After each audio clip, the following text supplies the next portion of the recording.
Sheila, can you believe that some people still haven't seen Serious and Silly? Scotty, you gotta be kidding me. This is literally the most terrible news ever. This is the worst day ever. Calm down, Sheila. We have a show to record. Welcome back, Season 2, Serious and Silly. I'm Scott. This is Sheila. And Sheila, we are calling this week's episode our Teacher Appreciation episode. One of the great things at Champlain College is we have so many amazing teachers, and more so than ever, I've heard from so many students that teachers are being compassionate and caring and understanding with what's going on. So we want to give a shout out to them on behalf of us and our students. And we have one of those wonderful teachers here with us today. Her name is Stefanie Dunn. She is a wonderful geography teacher. But besides that, she's a great friend of Student Services. Every time we call her, we can count on her. She's always there for us.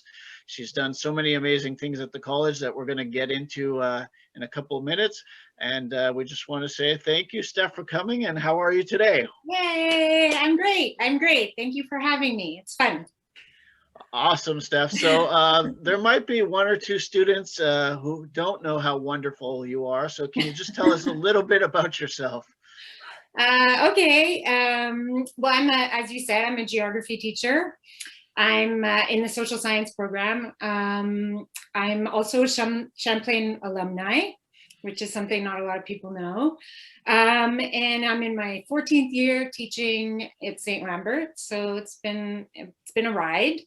And what else can I tell you? I have a bit of a social streak in my personality, which is probably why I'm friends with Student Services. In fact, Scott once nominated me as the informal social director amongst friends. Do you remember that? Yes, but I was too busy. I was too busy socializing. I couldn't take up the job. So that's that. And then I guess what I'd say is that I have another streak in me, which is like I'm an avid adventurer, which is probably what brought me to geography. I love travel and nature. And so there you go. So for our math students, Steph has been there 14 years and she started teaching when she was 12. So our calculus and math students can do the math on that one, because I know they were trying to do it in their head. Very good, very good. So Steph, actually, you brought up a good point. You've been working at the college for 14 years. You've seen a lot of different environments with our students, with the college itself, but I'm pretty sure that COVID really is something completely different that you had to experience. So a lot of our students have never been on campus at all. They never have experienced an in-person classroom. So I would just want to ask, like, what is a normal classroom environment look like for students? If you can provide them with any kind of like description or example of what are they going to be looking forward to when they come back?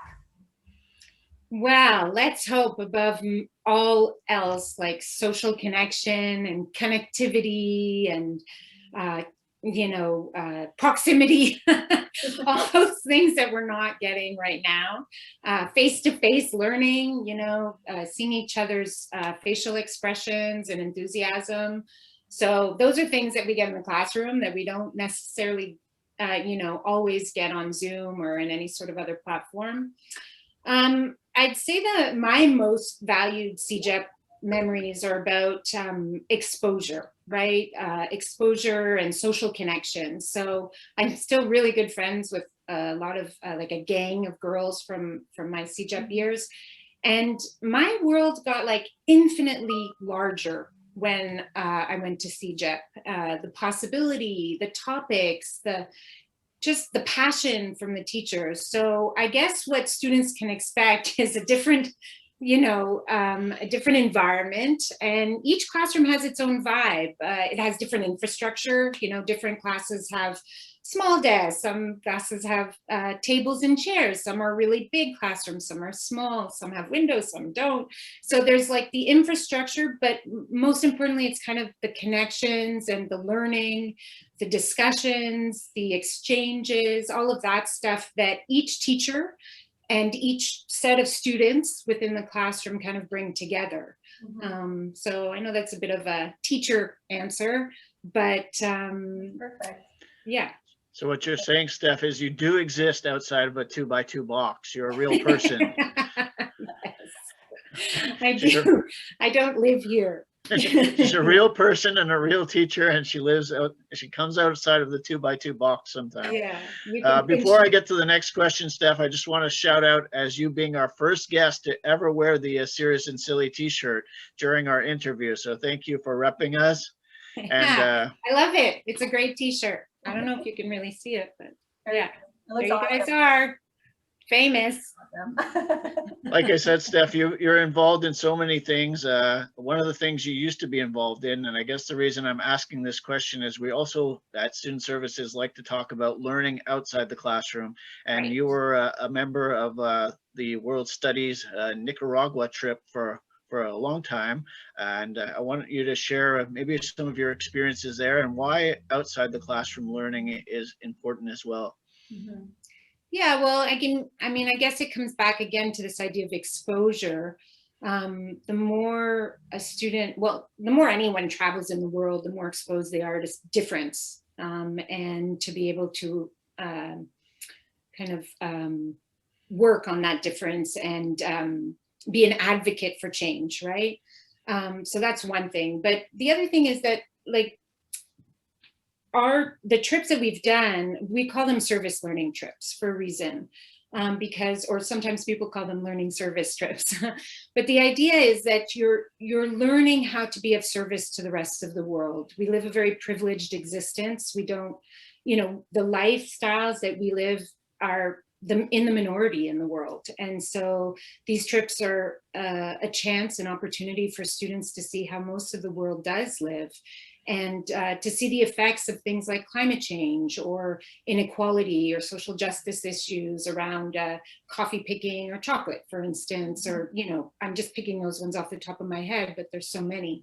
So it's important for the leaders of tomorrow. Our students are going to be decision makers, they're going to be policy makers, they're going to be enacting change, hopefully, one day. And that exposure really early on allows them to make choices in their education and their lives that will hopefully, make this world a better place. Mm-hmm. So these are cultural exchanges mostly. Studies show that actually we get more going down to these places. I'm saying down because it's south usually. We get more out of it than they do, in a sense, because we can actually make the changes that they need.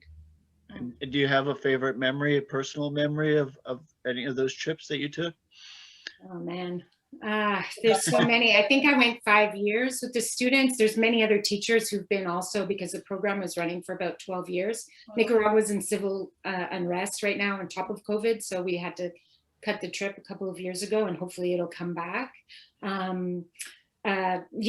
It's just incredible to see the richness that students get in just a few weeks, and the how attached they become to wanting to come back and do different. So I don't have one specific memory, but also the bonds between the students are incredibly fascinating, to see within a few weeks, they become like siblings practically, and they love each other forever, that kind of stuff. So, and we love them too. So we heard through the grapevine, Steph, that you might have a question for Sheila and I, and we love talking about ourselves. So fire away. Okay, let me know. Now we're on the other side of it. I'm nervous. Yeah. Okay, are you ready? You're on the hot seat. Ready. Who's more likely to be able to navigate without a map out of the two of you? Sheila. Yeah, probably me. Okay, no GPS or anything, eh? Just knowing your cardinal points and where you have to go? If I get out of the Midwest, I have no idea where I'm going in life. Okay, so yeah, if it's anything Montreal based, it's all Scotty. Yeah. Okay, all right. So you have your different locational territories. Okay, good. Do you want another question? Yeah, go ahead. Fire away. One more. Who do students like most? Sheila. Sheila. Sheila, you can tell by door traffic. Sheila has like. It's because they need me. They need me to like get the tables for them. The only people who stop by my office is when Sheila's in a meeting. No. So they'll come sit down and wait for her. No. You should see the students that go into Scott's office. Scott has like this rundown couch, and I don't know why people like sitting on it, but all these students go, and they just chill there and hang out for they could be there for like hours. They do their homework, they eat, and they just talk to Scott the whole time. So I think it's got an interesting point, because you brought up the fact that students haven't been in the school yet, and so they don't even know this, that student services is like a, you know, kind of open door. a hub, Yeah. right? Like a place of a lot of bustling activity, as are the hallways, even between classes, or the student space during free block, which is not something everybody's experienced yet either. So it's exciting to think that one day we'll be back there and students will be, obviously, you know, a lot missing. The heart of Champlain is not there without the students and staff and faculty all being on campus. But we're hoping that that changes soon in the next semester, hopefully. I talked to a first-year student who I was talking to for another reason, and they knew us from Serious and Silly, and that student actually asked me if this is what I do at the college. I Do said, you remember yes. there used to be a I used a to work in DJ booth. athletics, but now I'm full-time Serious and Silly. There used to be a DJ booth in the band ring. Maybe you can set yourself up. Yes, that's true. Steph, we got a question for you. This is Yeah. a fun little thing that we like to call the secret question. The secret question. Do I have to put my blindfold on or No, something? Okay. no. So we interviewed on the first season, we interviewed Kevin, and we asked Kevin, what is the best excuse that a student has ever given in term for them to not be able to like attend a classroom or a course? And he said this crazy story. So we wanted to ask you, what is the best excuse that you have ever used to not conduct a class? I have a dentist appointment. That's a good go-to one. But in all seriousness, I've had so many dentist appointments because I broke some teeth in the last few years. So, but so they weren't all excuses. But Are most of your well, once I broke my leg on the way to work, so that was, and another time I got hit by ice on the way to work. So there were some real excuses that were not real, but they sounded like excuses. Oh my goodness. Anyways, we're not going to talk about all those crazy accidents. They're weird. Steph, would you say most of your dentist appointments are on Monday morning or Friday afternoon? Oh, Friday afternoon. It's a good time to visit the dentist. Such a great guest on our show today, Steph. Honestly, we love working. Student services loves working with faculty. You're such a vital part in the success of our students, and you bring so much to our environment. And I wanted to just kind of ask you if you have any advice or some inspiring words for completing the next six weeks. We only have 6 weeks left, and students are kind of feeling overwhelmed. So is there any kind of like inspiring words that you can provide to our students to keep going for the next 6 weeks? Sure. Well, first of all, it's really hard right now. Like, let's just acknowledge it. It's even the teachers, we're finding it very difficult. So let's just put that on the table to begin with. Super hard. Usually this part of the semester is really hard to begin with, but then we have this added, a lot of added layers. So it's very difficult. I guess the thing that I would strongly suggest, well, first of all, take care of yourself. That's number one. Your studies, there's a lot of beautiful examples of people who've had non-linear educational paths. And so your studies are not the only thing you need to think about. Your mental health, your physical health, self-compassion, decompression, disconnection, all those things are important on top of your studies. I guess the other thing that I would say is, it's 6 weeks. So it's really hard. The next 6 weeks are tough, but in the 7th week is your victory. So if you can just kind of keep your head down, try and stay as focused as you can, and engage all those other little guidelines that I just talked about, that's where you get your payoff in the 7th week. And you have lots of time to rest over the summer, and rest your brain and rest your Zoom eyes and all those things. And then I guess the thing that I would say is also super important that students, like past CJEP students always say is, don't procrastinate, right? They always say, oh, I wish I hadn't procrastinated so much. And I don't necessarily think that procrastination is always a bad thing. Sometimes it adds a bit of pressure. We've all been there. But I think the most important thing for students to remember is to break things up into little chunks, not to think of everything as like a 6 hour the night before. Because when you break things up into smaller, doable tasks, it's a lot easier to get it done, and you kind of think backwards and you just start. If you can only do 15 minutes, just start, break the ice, do something, get help, whatever you need to do. Read instructions, please, for all the teachers out there, just read the instructions. But break it up into small chunks so that you can get through the next 6 weeks. Don't think of everything as monumentous, because when we do that, then we start to get overwhelmed and lose focus, and it's a lot more difficult to apply yourself. Sheila, if I can have 30 seconds to give some student advice, I heard that baking is very therapeutic. So cookies, cakes, stuff like that, send them to Sheila, Stef, or myself, and yeah, chocolate chip. No stress and. Yeah, I speaking of baking, I miserably failed at my sourdough COVID. Didn't work, so I put that one aside. Good. Yeah, Hard though. It's hard, and I'm gluten free, so it's even more difficult. So anyways, I put it aside. I've got to, perfect other things like my headstand. Thank you so much, Stef. Honestly, we really appreciate those inspiring words for our students, of course, and taking the time to be with us today on Serious and Silly. If the students faculty want to keep following our Serious and Silly web series, we post on our Champlain Saint-Lambert YouTube page on Tuesdays. Scotty, do you have anything else that you want to add?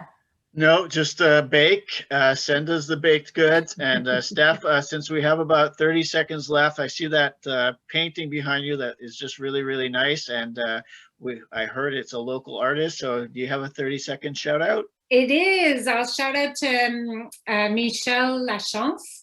He's a local artist. He's a Montreal artist. Actually, he was a CEGEP art teacher too. So he's retired now, but isn't it beautiful? It's just magnificent. And so I'll shout out to him, and I don't know, maybe, what do? You put it in the... Yeah, we'll get the link up on the, when we put it up on our YouTube page, we'll include his link if you can send it to us. That's great. He's a personal friend, but hey, any art promotion is better than none, right? No, it's beautiful. Coming soon to a classroom near you, Stefanie Dunn. Thank you very much. Have a great day. Bye. Thank you.